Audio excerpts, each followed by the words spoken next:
This podcast is free, and it's accessible to everyone thanks to support from listeners like you. If you value this show, please consider supporting its production by donating to our home, KUOW. It only takes a minute to give, and you'll be helping to support the production of this podcast. Make a donation at kuow.org or follow the link in the show notes. And thanks! There hasn't always been a lot of good representation for Asian Americans in pop culture. Asian women are over-sexualized, and Asian men are desexualized. Shoes Off, a Sexy Asians podcast from WBEZ, is looking to put all that to rest. Today, we want to introduce you to hosts Susie An and Esther Yoon-Ji Kang as they hang out with badass Asians and ask them to redefine sexy on their own terms. In this episode, the team talks to stand-up comedian Atsuko Okatsuka, who's taking the world by storm with her first HBO special, The Intruder, and her viral drop challenge on TikTok.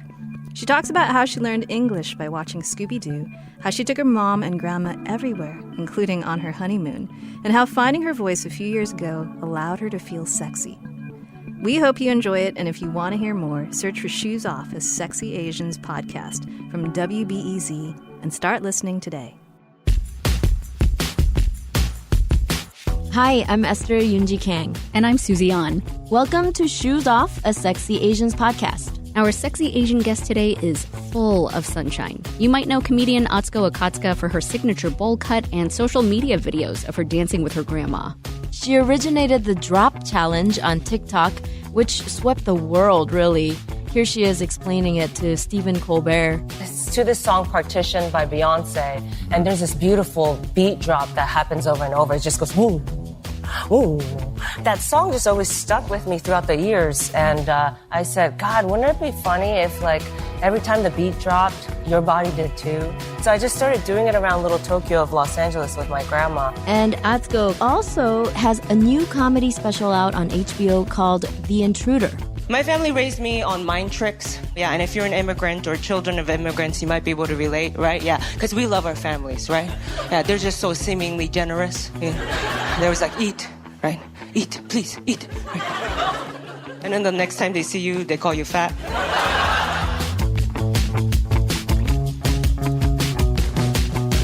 Susie, before we get to that, are you ready for some bold sexual discourse? Oh, no.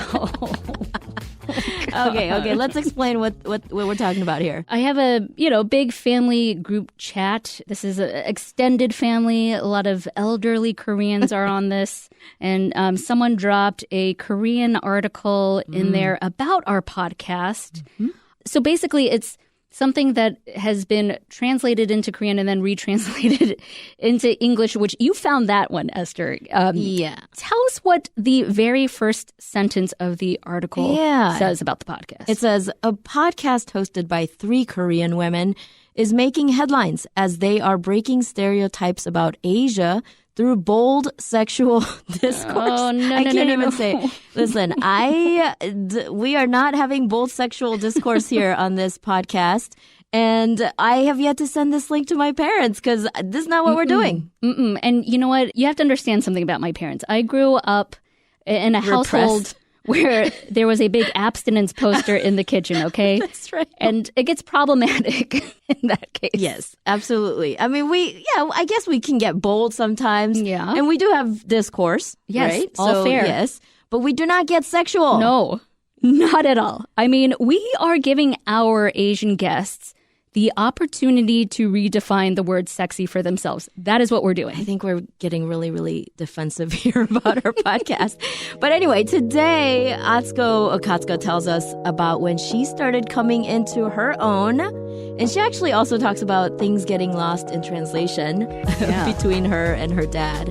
And she tells us about her experience being undocumented in America and her love for her mom and grandma. That's coming up after the break. So our sexy Asian guest today is living proof that you can be totally sexy while rocking a bowl cut and dropping your booty all the way down to the floor in front of your grandma. Atsuko Okatsuka is a breath of fresh air. And we love how she talks about her life and how she manages to find humor even in dark moments. My grandma can't eat gluten anymore. And my mom, on the other hand, actually has schizophrenia, which means she hears voices a lot and she hallucinates all the time. And it sucks. It freaking sucks. But thank God. We just checked. And my mom, she can still eat bread. She can. You can watch her new comedy special, The Intruder, on HBO, and she's on tour now. She's also the first guest to actually be in studio with us. Yay! Atsuko Katsuka, welcome to Shoes Off, a Sexy Asians podcast. Thank you so much for having me. Oh my gosh. And what is wild that Ryan, my husband, pointed out is we all have our shoes on. Yeah. We are at a studio. Yeah, we're not home. Yeah.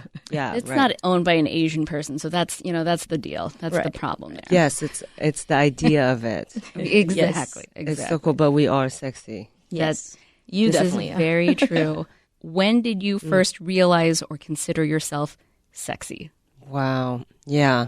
Such a scary question because it can get real, you know? Yeah. It gets real. And I want everyone to feel sexy, but it takes so much support, so much self-assurance, so much feeling confident. Like, that's so hard. Even just like, I wake up at like 80% every day, you know? So to get that full 100, that extra 20%, you need like a supportive husband. Maybe you get a dog that only tells you, I love you, you know?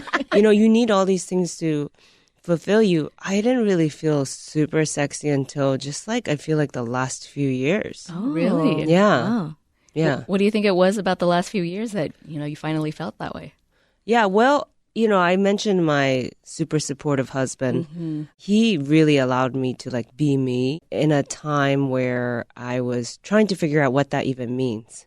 I've been doing stand-up comedy for 13 years, but they say it takes like 10 years really for you to really find your voice. And that might be like, what are you talking about? Like, don't you know what your voice is? Like, you just talk and that's your voice. And it's like, no, like your perspective, you know? Sometimes you realize, I've been trying to sound like someone else, because that's who the society accepted. So maybe I am so-and-so, but it's like every one of us is so completely different. All of those things takes a while, including feeling sexy. It's finding your voice, I think, is when you can start feeling sexy. And so, yeah. You're appearing in a fashion spread in the New York Times Tea magazine. Right. Along with one of your comedy heroes, Margaret Cho. What was that like, just to appear in a magazine like that? Well, I love Margaret and I love fashion. It's two things I really love. And I think she's also very exemplary of fashion. In a lot of her specials, she wore things that was very daring. And it's really cool because sometimes she gets really physical and she's doing wild things, with her body while in a gown and is doing stand-up comedy. And she's the first stand-up comedian I'd ever seen. And so the magazine spread is so special because it's a new thing they're doing where an artist names their heir. H-E-I-R. She named you. She named Right, you? yeah, like the heir to her throne kind of thing, the next person up. A couple of ways that is true. She's the first Asian American female stand-up to have an HBO special, and I'm the second, 22 years later. And so if somehow me being the second makes it easier for the third, that's awesome. Atsuko, people have asked you about your haircut over social media, and you've said on TikTok you like it because bowls are genderless and universal. Is there any concern at this point if you ever decide to change up your hairstyle, people will not recognize you? Like, you always have to be Atsuko Katsuka with a bowl cut. Yeah, because it's on like a T-shirt now. Yeah. I'm like, oh, well, I have to let the T-shirts at least all sell out, right? Before I can do anything else with my hair. I think, I really love looking to like musicians for different eras in their career. Like Taylor Swift, I think started off country and then she had like her pop era. And I think she's kind of back to country right now. Or when Justin Timberlake, was like, am I black? And then And then he was like, no, I'm a man of the woods. I think that's exactly, isn't that what the album is called? Isn't it called like Woods or Man of the Woods? He's like, no, I camp and stuff. That's my people. Oh my God. So he's wearing like a flannel, right? And embracing himself. Different eras, right? Before that, of course, in sync. But I do picture an era for me where I have a perm as like a homage to my elders. Yes. But not when I'm like 70 or 60. My mom and grandma both have perms. But I think I can do it like in my next era. You know what I mean? Something like that. Yeah. So you're a comedian, and of course people are going to laugh at your videos of you dancing with your grandma, or the drop challenge where you suddenly get low to Beyonce's Partition. But also legit, you have some hot moves. Oh, thank you. Tell us about your dancing. Like, where did all of that come from? Well, my grandma put me in like ballet when I was a kid and stuff. She put me in a lot of classes to sort of be like, don't look at the family traumas. That just if we keep her busy, maybe she won't realize that divorce happened or whatever. I mean, that's true though.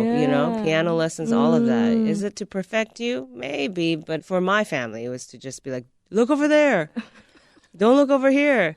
And so I do have some like a dance background, but I'm sort of a physical comedian, which I wouldn't have ever said even maybe like 2 years ago.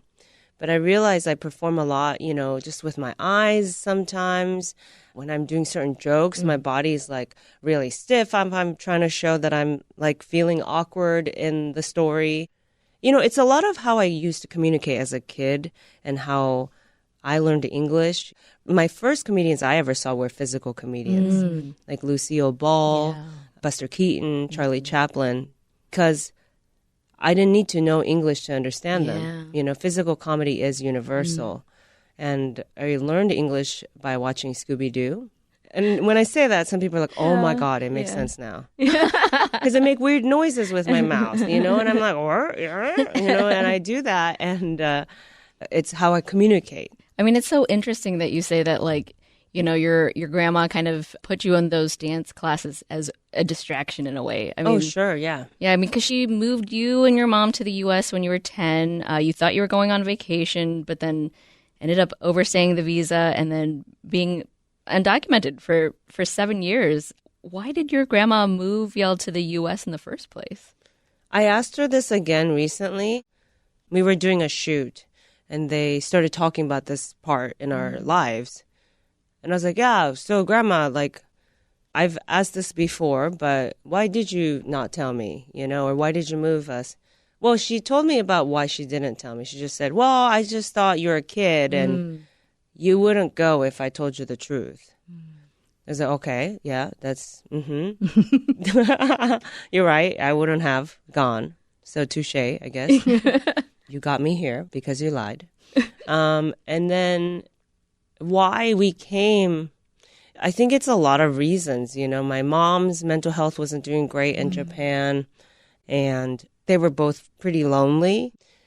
They're Taiwanese, they're not Japanese. And, Japanese culture can be very like xenophobic, and there were also women in Japan, and it was just a lot. And my mom got sort of really down and even suicidal at one point. Wow. So I think my grandma was just like, oh, I have a son in Los Angeles. I think you're supposed to go to America for all things to get better. I think that's sort of how I see why we moved here. You've said that you didn't get a chance to really say goodbye, like a real goodbye to your dad when you left Japan. What does that do to a 10-year-old? It took me a while to figure out. I'm starting to talk about my dad, which, with my special and my stand-up before that, you would never even think I have a dad because I never mention him. So people start filling in holes. It's so interesting. Some people thought maybe he was a bad dad, I bet. He left your mom. He probably was like a cheater, and I'm like, oh my God, no, I need to start talking about him because I'm very close with him. He's a very sweet person. I sometimes do think about what would happen if he had full custody of me because my mom has the mental illness and My grandma had to raise me. And so as an adult, I think about it and it's like, gosh, yeah, that's where a lot of it's part of a lot of where my trauma comes from. That separation, not being able to see him for so long, and then wanting to assimilate into American culture, learning English so intensely that you forget your own language of Japanese. And then so when you do see your dad after I got my green card and was able to see him and was able to leave the United States, it was sad that we couldn't catch up because my Japanese sucks. It's like this constant shame and guilt and wanting to do things over. You've written about that time of reconnecting with him in Bali where he lives and where he's retired and how it was a little awkward at first, and that essay is really beautiful to read. What's your relationship with him now? We're close. We chat online mostly because phone calls are hard, just because, again, I'm lacking in the area of Japanese. So you type in English and he writes back in Japanese, or? Yeah, I type to him in English, and then sometimes I'll have time to Google Translate if I want him to, if it's more complex thoughts, and hopefully the Google Translate is correct with the Japanese, and he'll write in English and Japanese too. And so that's how we keep up. But, the pandemic sort of made it difficult for us to see each other too for an extra couple of years. So he's someone that, there's a little bit of a hole in my heart always because of that, Yeah, what does he think about your career and your life right now?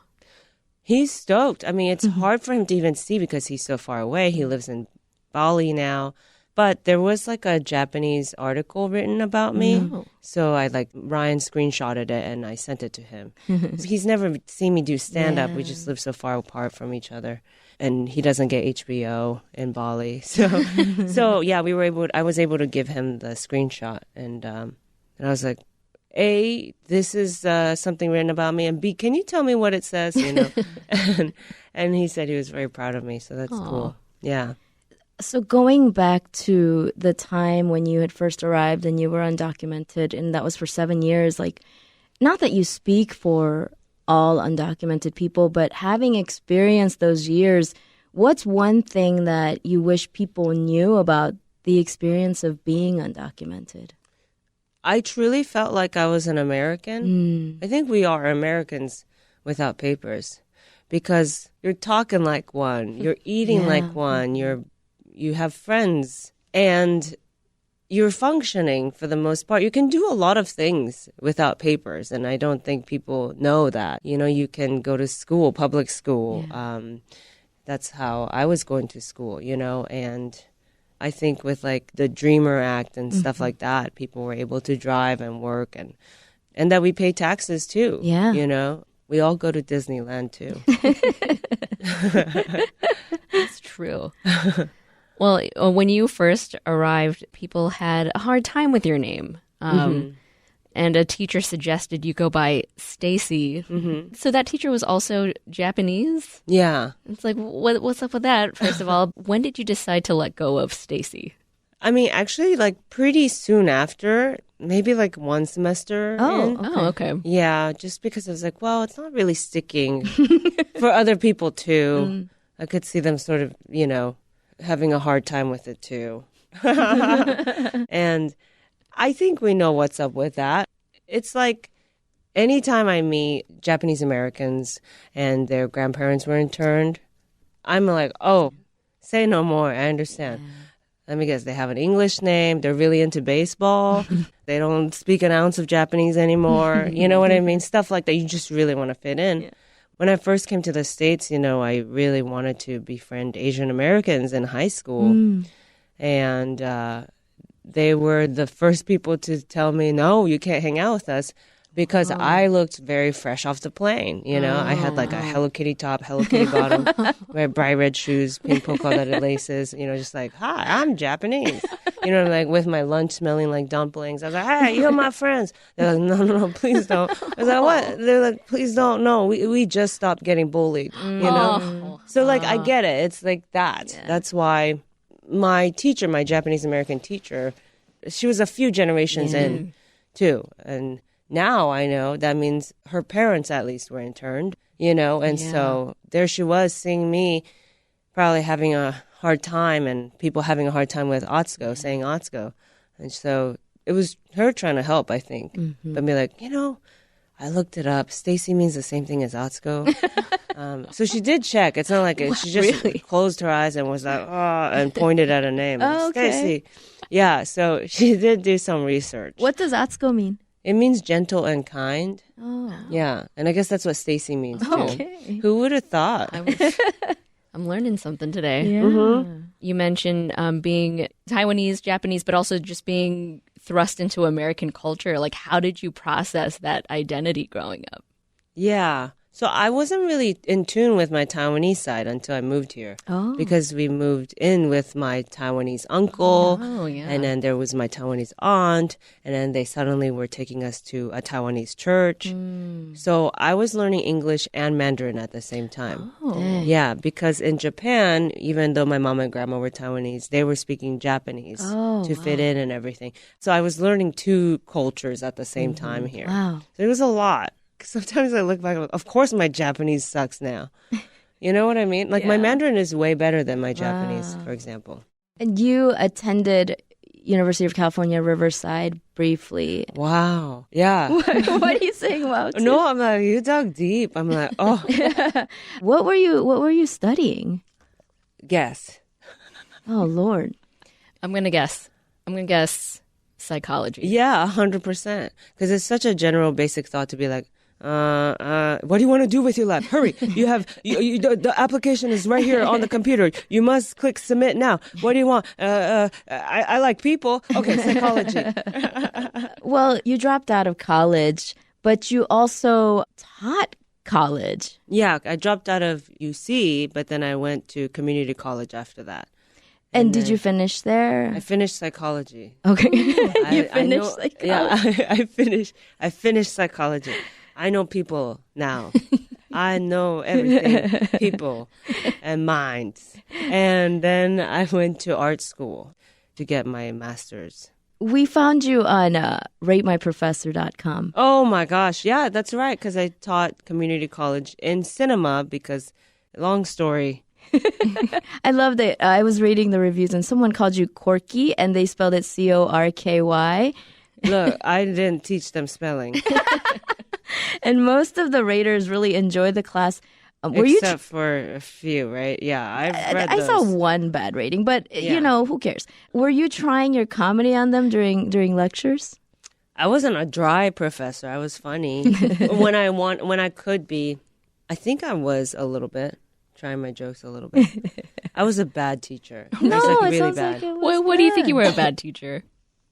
Well, because at the same time I was still doing comedy, and so I was like, no, comedy's priority. If I have a comedy show or like a comedy shoot or something pertaining to comedy, I'm going to get a substitute for my class, and I would just leave. And then I didn't really get substitutes the correct way. You're supposed to get like a teacher from the school and approved. I've had my husband substitute. I swear to God. Is this true? Yes, I've had random friends. I had I had like a friend who I went to community college with substitute before.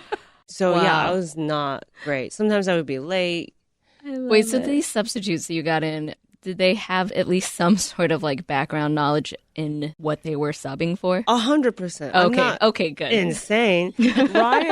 Ryan has been in films. He's a filmmaker too. He's an artist, and has done the film festival circuit, and that's what I was doing. I was showing films and having the students talk about it. Films that are sometimes difficult to watch, that aren't, just like Marvel movies. You know what I mean? I'm like school of life kind of person,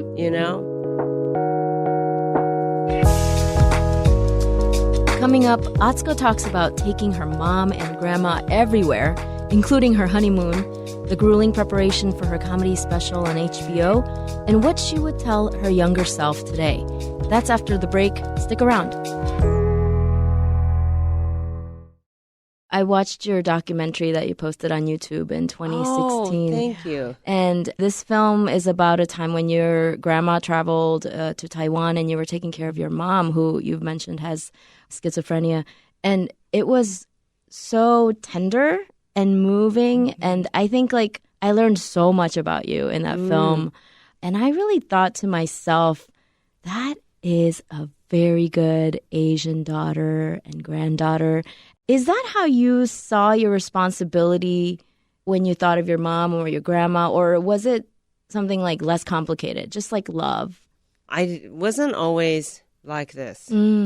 Just like I wasn't always sexy. I was a teenager. I was embarrassed to be living the way we were. And so I just didn't want to be with mom and grandma.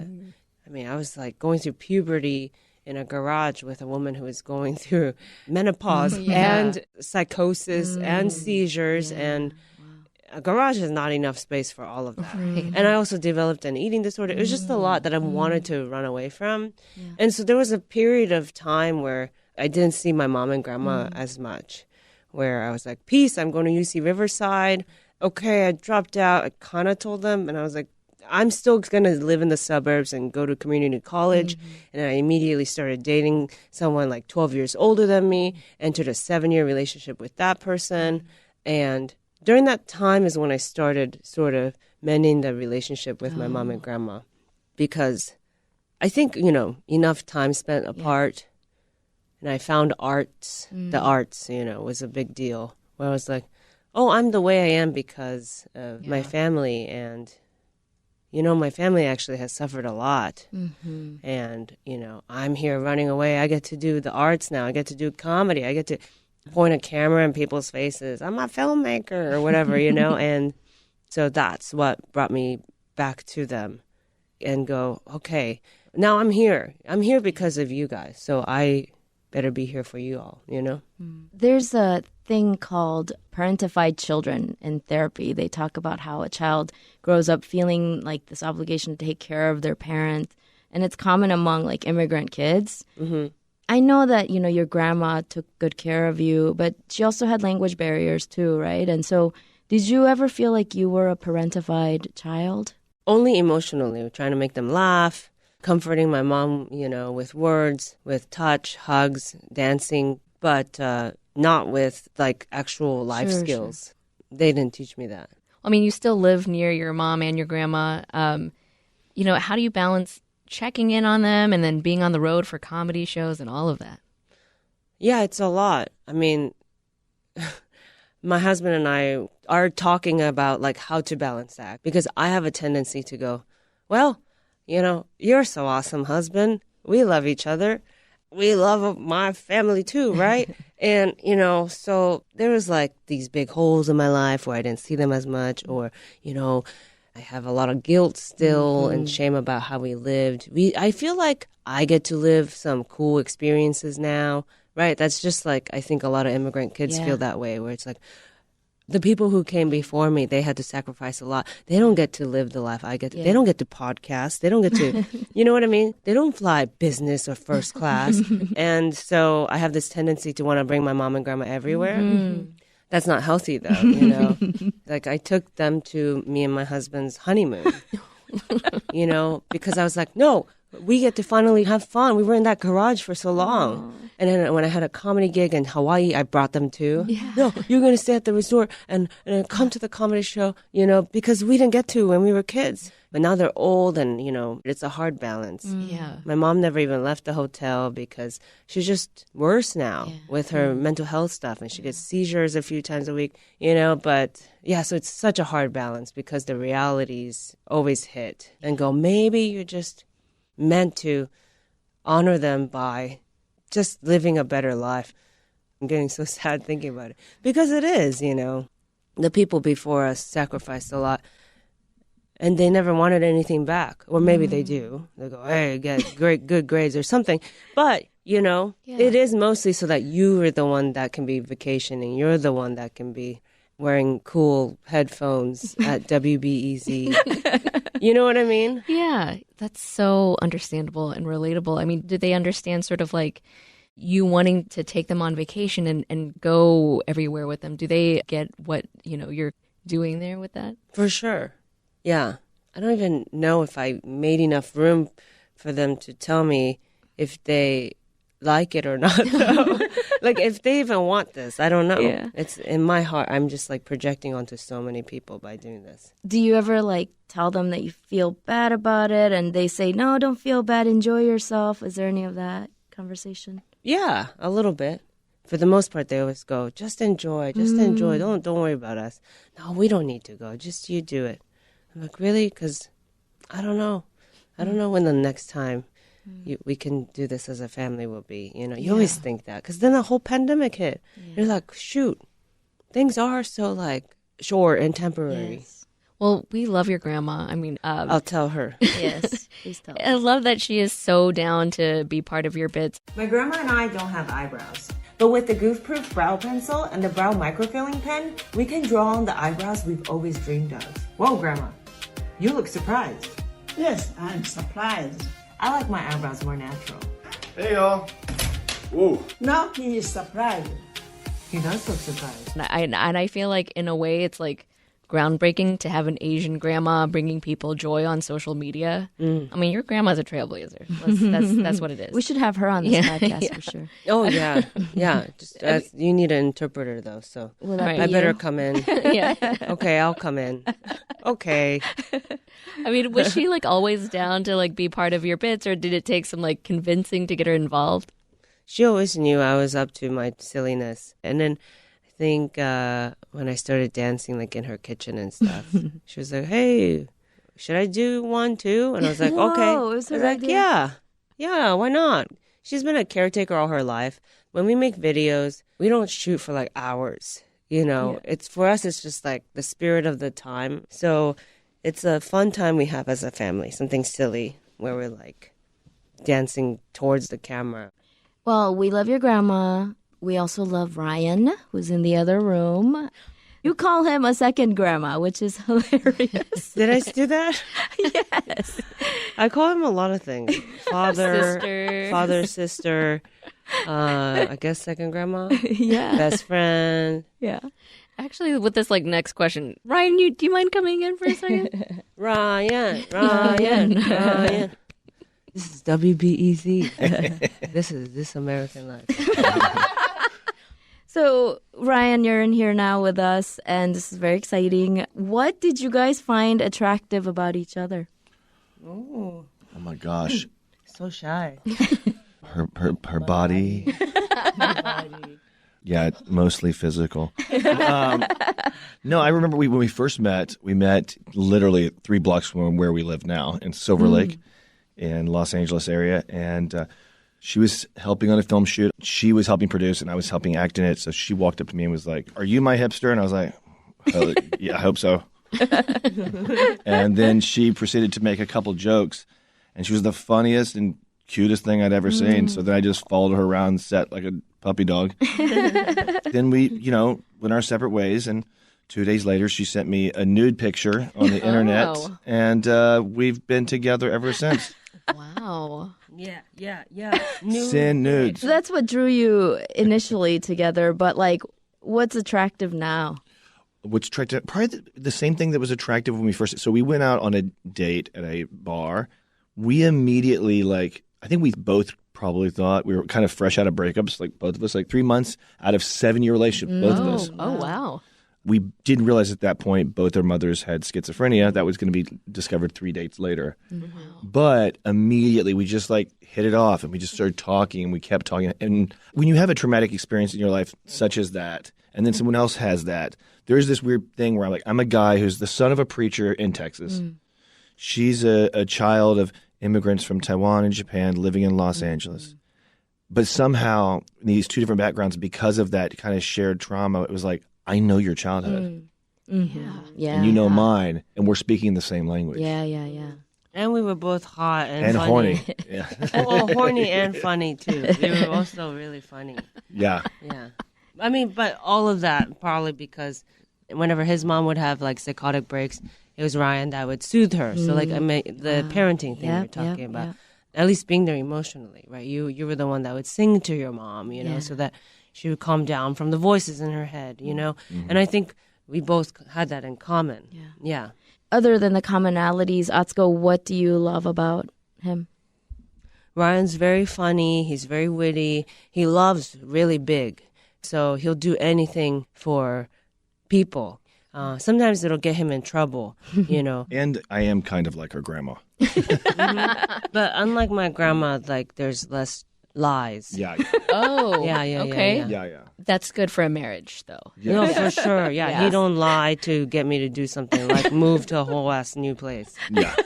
Yeah. Well, thank you, Ryan, for popping in and telling us about what you love about each other. It is Yay, so sweet. Ryan. All right, I'll leave you all alone. Thank you, best friend. Well, that was very sweet. So sweet. The best. Well, congratulations again on the HBO comedy special, The Intruder. And in the special, we follow this thread of an intruder who keeps returning to your house. Yeah, my fearless husband, he rushes out, but this time he just goes, "Hey, what did I say about being here?"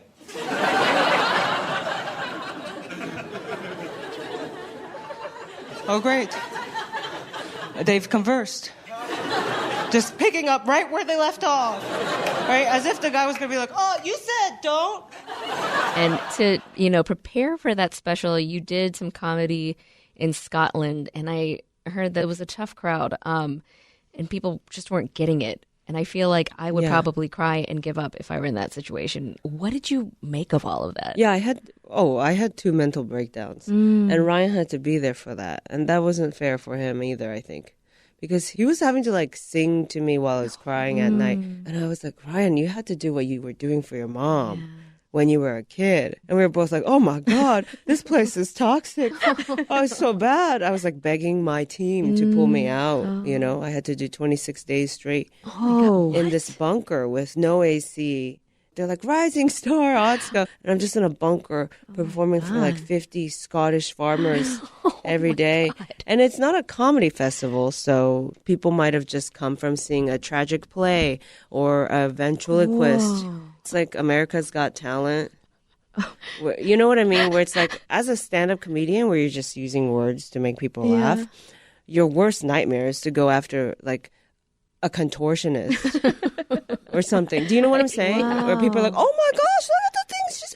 Or if someone eating fire, oh my God, to just be like, hey, so you ever wonder why the sky is blue? You know what I mean? Like, that's what the audience is. And they're all drunk because they drink a ton in the UK. They drink from 1 p.m. My show is at 6 p.m. They're just plastered. Some of them are asleep during a show. And it's like, I'm about to tape this for HBO in a month. So it was intense, yeah. Oh, my God. It's stuff like that when you were asking what took me so long to be sexy, it's like, because natural elements are hard. It makes you feel unsexy all the time, right? You have to constantly remind yourself, no, I am funny. I am good at this. This is a good hour of stand-up or whatever, Would you go back to Scotland? Sometimes you get Stockholm syndrome and no, because we were both like, we're never going back. We're never, ever going back to this festival. But I don't know. It did actually make my hour stronger at the end. So who knows? If I do go back, I'd do a shorter run. I wouldn't do 26 days in a row of shows. That's crazy. Yeah. Well, Atsuko, you've gone through a lot of stuff in your life, being undocumented, separated from your father, caring for your mother and grandmother, ups and downs of showbiz. A lot of people would be bitter or give off some sort of air of cynicism or resentment after that. But you have managed to exude genuine joy. How? Where does that come from? Well, so my grandma was a part of the reason for some of the hardship by accident because, she always means well. But something she always did was she always made sure that I was protected. Too much. That's why I have no life skills, right? Like, she didn't want to teach me chores, and my mom was against it too. No, she can't grow up. She's a kid. Let her do kid stuff, and so... Because of that, she was always like protecting me a little bit. And I think that gave me room to play, meaning try to find joy even during the traumatic stuff. She made sure that there was a place we can go to once we moved to the States. She already organized that. She made sure while we were undocumented that she was entering our names in the visa lottery program for the green card. Every year she was doing that. So, there was some stuff I didn't have to do that forced me to grow up too fast. Yeah. So I was able to play and, find levity. Yeah. Well, if you could talk to your younger self, the Atsuko living in her uncle's garage, what would you tell her? I would say, hope you like the long hair because you're going to get a bowl cut one day. And, I would say, you are a sexy bitch and you're going to be real funny one day. You are funny now, but you just don't know where to, organize it. Well, as we wrap things up, there's a game we like to play called Extra Credit, and it's where we'll ask you random rapid-fire questions. Okay. All right, so here we go. First one. Who was your first Asian celebrity crush? Margaret Cho. What is your favorite dance move? I love dance hall, so anything dance hall. All right. And what's your comfort food? Microwavable Japanese curry. Yes. Yeah. Shoes on or off in the house? Actually on. What? Ooh. Yeah. There's a lot of wild stuff with that too. There's trauma, especially at my mom and grandma's house. We keep our shoes on. Yeah.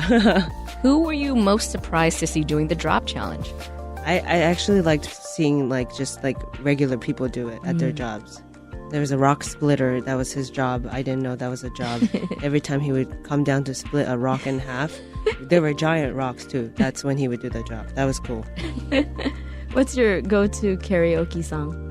Lately, Dear Theodosia from Hamilton. Oh. What's the best prank Grandma has pulled on Ryan? While he needed to use the restroom, she took his credit card out and paid for the food. I saw that on TikTok. Best prank Ryan has pulled on Grandma. It's also on TikTok. I never keep anything sacred. While we were going through a car wash, during the blow dryer part, Ryan rolled down just her window. What's an Asian snack you'd want to turn into a pair of earrings? Oh my gosh. That's such a good one. How about big, huge mochi? Ooh. So heavy, but fashion. Rip high your ear, fashion. Rip your ear right off. We've been talking to Atsuko Okatsuka with a special appearance from her husband, Ryan Harper Gray. You can catch Atsuko's comedy special, The Intruder, on HBO, and you can see her live. Check out atsukocomedy.com for tour and ticket info. Atsuko, it was so much fun hanging out with you today. Thanks for stopping by. Thank you for having me.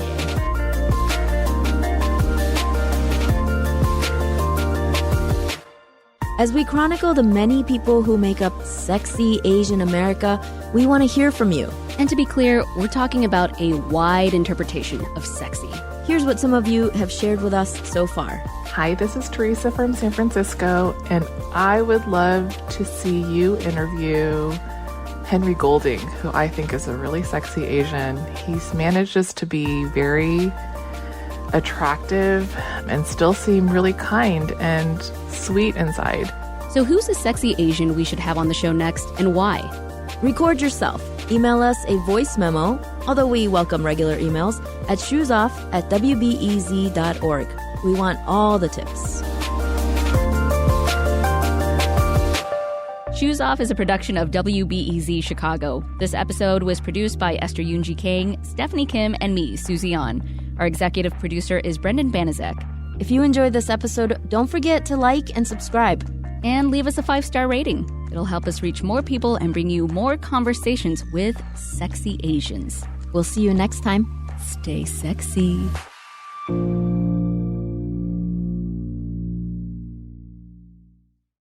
At Soundside, we bring you news and conversation rooted in the Pacific Northwest.